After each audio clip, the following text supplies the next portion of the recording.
Let's have a brief introduction also on corporate innovation. John Chambers already mentioned, and many other statistics are proving this, is that 40% of the Fortune 500 enterprises will not exist in a meaningful year in the next 10 years.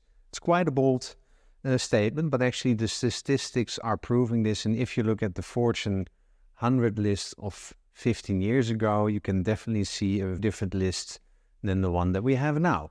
What companies need to be able to manage is finding the next growth curve. And Ball is an interesting corporation in the US that has been able through history to sort of always find a new curve for growth. They started in 1880 producing wooden buckets, and then after that they jumped into glass, and from glass and the capabilities they have created with producing glass, they went into aerospace, metal and plastic. They also make jars. It's interesting to see how a company like Ball, starting in one domain, growing and learning how it can produce different things and use their existing capabilities to jump in different industries.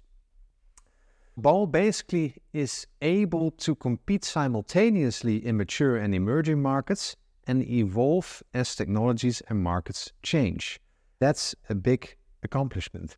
Ball basically have done that not only by acquisitions, which you see most of the time now with large corporations, but with acquisitions and internal growth to exploit existing capabilities and also develop or buy new capabilities.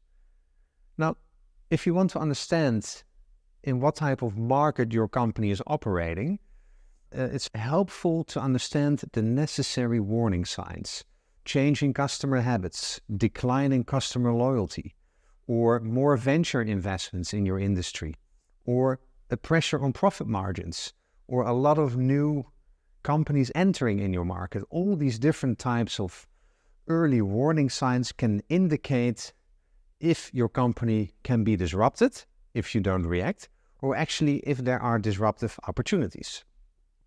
If you see these changes and these signals, that basically means you need to really start innovate as fast as you can.